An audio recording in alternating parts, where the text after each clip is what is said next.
From the moment Mick and Keith met through to U2 as a high school band in Dublin, how did our biggest music legends make the leap? Passion, talent, luck, and even scandal often came together to propel these stars from obscurity to household name. The stories, the journey, the wild behind the scenes, and much more. I'm Dave Anthony, and I'm the host of From Garage to Stadiums. Don't really glimpse how the vicissitudes of the early life for Billy, early life solo, early life as a band member, early life as a friend with all these issues. So Yeah. Elizabeth comes along and she's not easy. I, of course, met her in researching my book. So, if we backtrack to some of the influences of Billy, he cites like many performers. I mean, I think on virtually every show, the performer cites the February 1964 Beatles appearance on Ed Sullivan, which showed so many people being in a band was possible. You could do this. You too can get a guitar and try this. And he starts to, in those succession of bands, you mentioned John Small, the period with Elizabeth, the affair, and even the suicide attempt, which happened, I guess, in 1970. But now we're entering that singer-songwriter era, and Billy is going to become a solo performer with his first album. And he gets, I guess, a lucky break a little bit when one of his tours after that first album comes out, gets a little bit of airplay. That Captain Jack song, a Philadelphia station starts to play it. Is that correct? Yes, Ed Scott Key was a DJ, an influential FM DJ, and that's how you would break out back in the day. It got a lot of FM airplay, and the role of Philadelphia in his career is not to be dismissed because that was a breakout moment. And of course, if you go from not quite Washington, D.C., but from Philly up the coast through New Jersey to New York and out to the island, that's the Billy Crescent. And Ed Skokie had so much to do with that. Absolutely. The FM broke so many artists who otherwise wouldn't have been heard. The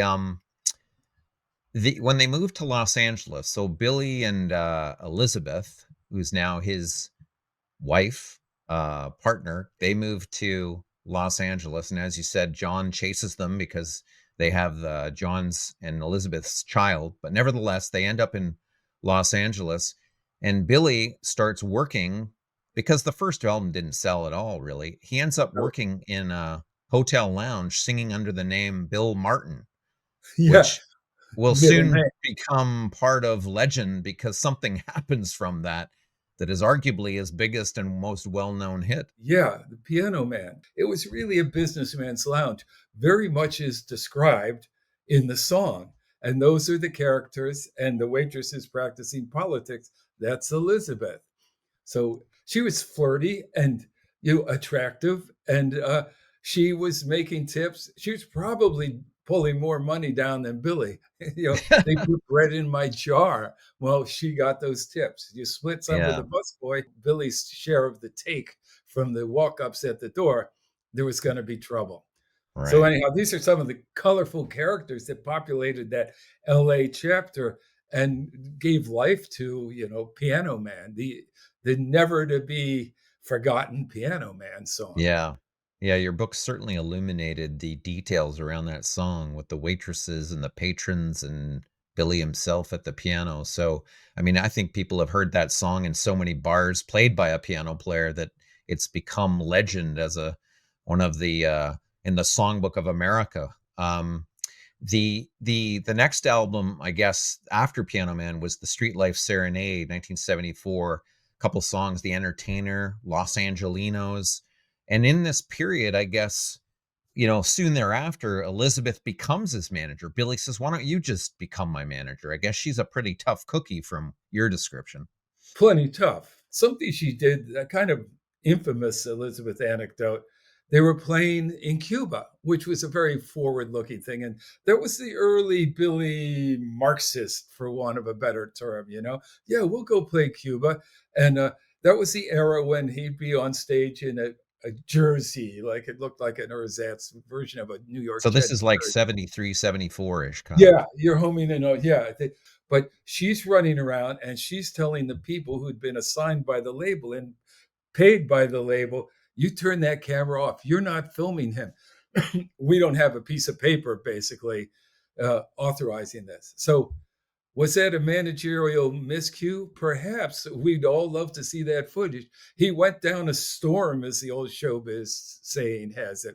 So, uh, though it didn't bring him much notoriety or publicity back in the States, it was a telling moment where he saw he could command a crowd almost anywhere. You know, rock and roll's universality starts to occur to you when you're playing to some Cuban folks who barely know who you are. So yeah, Mhm. Elizabeth interfered there, but Elizabeth made a lot of stuff happen, and she groomed the label deal. Well, he made his own prophetic statement come true by saying, "I'll be working at Columbia Records, not going to Columbia." Absolutely, and that's still the label. So, Fred, that period, that 74 Street Life Serenade, is followed by Billy getting tired of the West Coast. He wants to come back to New York, and that leads to, Turnstile's 1976 album, which I think people kind of forget because the run of albums that's about to happen is incredible. But that album has a few key tracks in the Billy catalog. Obviously, New York State of Mind, which Sure, tells of his love for New York, and then Miami 2017, which I believe would be a commentary on sort of the state of New York in the mid 70s with all its, you know, troubles that it had, bankruptcy and kind of talks about a disaster hitting New York. sure. And the headline, the famous headline in the tabloids, "Ford to City, drop dead." So Billy had a very adverse or productively adverse reaction to that.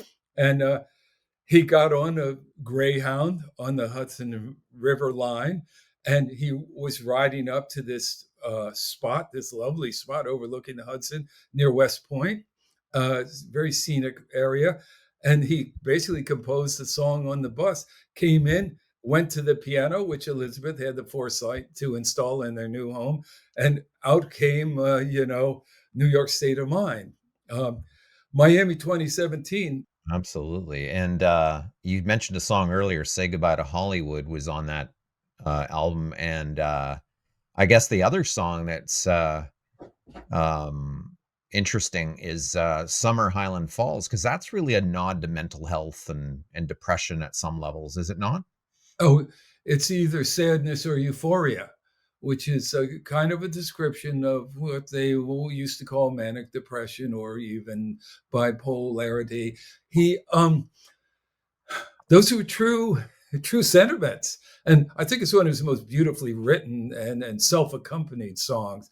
And yeah, it's lyrics, I don't think he wanted to be a new Dylan. He was never part of that pack, but I find that song to be somewhat Dylan-esque and smart and just melodically, it's an outstanding Billy track. So I think And you're right to settle on error. It's a and this is where, you kind of get astonished by the extent of the catalog, where the next album, The Stranger, 77, Just the Way You Are, Moving Out, Only the Good Die Young, She's Always a Woman, Vienna Waits for You. 10 million copies of this thing got sold. 52nd Street follows in 78 with My Life, Big Shot, Honesty, another 7 or 8 million copies. And then Glass Houses spent 6 weeks, 1980, at number 1 on the Billboard charts. You May Be Right, It's Still Rock and Roll to Me, Don't Ask Me Why, and Sometimes a Fantasy. I mean, yeah, this guy was churning out hits. This is kind of like the run that, a lot of artists cite with Bruce Springsteen or the Stones. They have these 4, killer albums in a row. This is Billy's. yeah. That's such an array of songs. There was a reason the very good New Yorker profile by Nick Baumgarten said Billy Joel, the 33 hit wonder.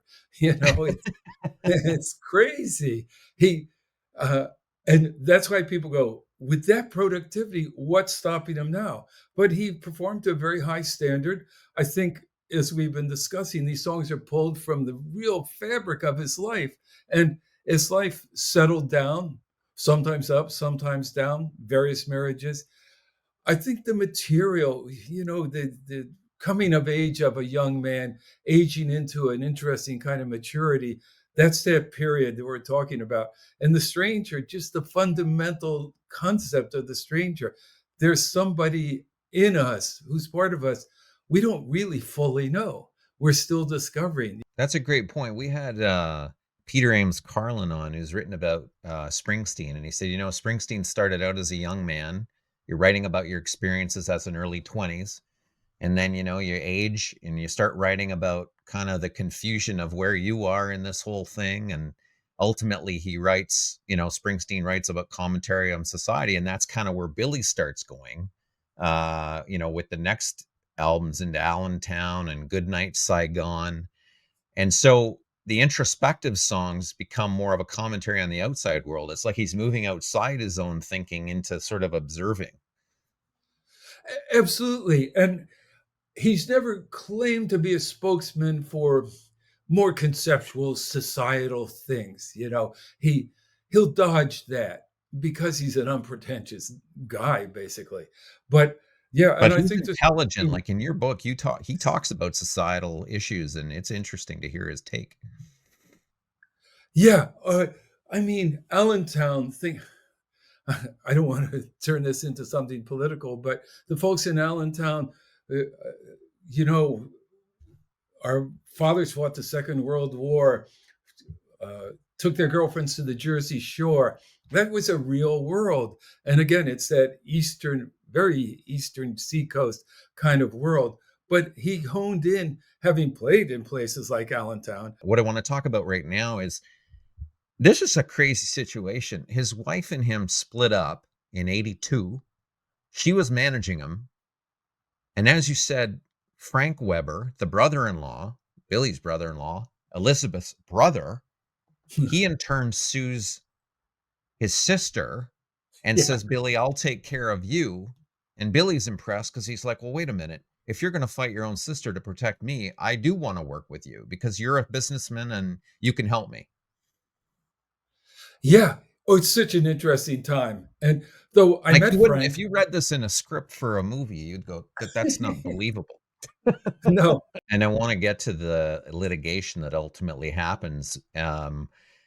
But in the meantime, here he's divorced Elizabeth, and somebody famous appears on the scene, and they get together, and that's supermodel Christy Brinkley, whom he yes, eventually marries and has a daughter with. They get married in I guess 83-ish, something like yes, that.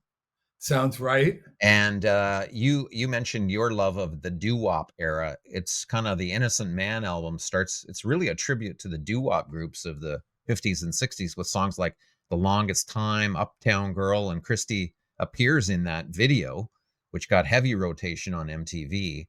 Um, w This guy has a penchant for, being attracted to, a succession of women, and he seems to wanna marry them all. Well, Christie's the Yeah. latest in '83. How did that affect his life? Much of what I got from Christy, though, he brought me over to meet her and hang a little bit, and she was very welcoming. She had a bird perched on her shoulder, which I thought was weird, but a rather nice house. She's got nice houses on Long Island. She played her real estate cards really well. Anyhow, yeah, it was a sudden love affair. He goes down to St. Bart's on the advice of Paul Simon. They were in a studio, and Billy goes, "I need a break. It's winter. I hate this." And Paul goes, "Well, don't go to one of the former slave colonies. Go to St. Bart's because it was never colonized." So, cut to Billy, who's wildly sunburned because he fell asleep in the sun or something, playing piano at the little local hangout club where only rich and wealthy people go. And clustered around the piano are Christy. Was Elle already part of Elle Yeah, you McPherson already mentioned in part the of it? book Elle Yeah. McPherson, another supermodel who's 19 at the time. Billy's 33. He's kinda dating Elle McPherson. Elle has a memoir just coming out, which I've got to get my hands on. It's called Uptown Girl. So it's not like anybody's running away from the legend, right? And as he pointed out to me, and I saw quoted in a review of her book, it was really Uptown Girls, but he rewrote it to focus on Christie, and thus we have him dancing across the one filling station in downtown New York with Christie dancing, and her lifelong complaint is they gave me high heels, and it was such a hot evening that my heels are digging into the tarmac. The Anyhow, Christie was a great love. It didn't last forever. Well, interestingly, I guess during that period, the Bridge album comes out with "This Is the Time," "A Matter of Trust," which interesting, "A Matter of Trust" becomes kind of prescient in that Christie of his wife warns him. She goes, "There's something not right about this Frank Weber guy." Yes. And she turns out to be pretty insightful because Billy has to end up suing Frank for $90 million. And you outline the litigation. I mean, what this guy did to Billy is just dreadful. Awful. So Frank was not a good citizen in those days. And that lent a lot of credibility when the lawyers came along to help Billy out. Uh, they really were finding evidence of fraud and mismanagement, to say the least. So a Yeah. settlement was eventually reached. Some monies did come out to Billy. And the litigation, I mean, my goodness, what this guy did, he 2.5 million in loans were given without Billy's knowledge to various horse breeding and real estate partnerships. Weber lost more than 10 million of his money in investments of highly speculative nature. This is all part of the filing. Yes. He double billed Joel for his music videos, cheating him on expenses, including travel and accounting fees. He mortgaged Joel's copyrights for $15 million without disclosing it.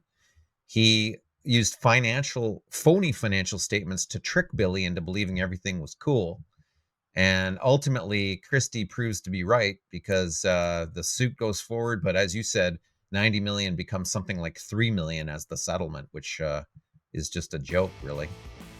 It became more symbolic because there was plenty of money coming in now under more proper management.